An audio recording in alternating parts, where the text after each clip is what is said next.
Hi guys! So, ito yung ulam namin ngayon. Tamban na fish, tortang talong, and just pritong pork.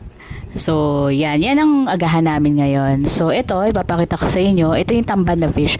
Parang ano siya, ang lasa niya is parang bangus, pero maano rin siya, matinik din. Maliit nga lang.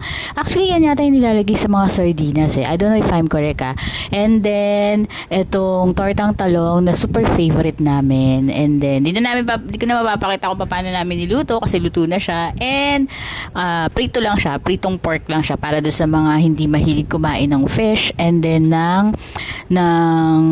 itong torta. So yun guys, maulan na umaga. So sana safe tayo ngayon kahit medyo maulan, and safe tayo doon sa mga ashes ng Taal Volcano. Yun lang guys. Good morning. Kung meron kayong suggestion, comment nyo lang below. Follow me, and guys, pwede na ako makatanggap na star. So yun, happy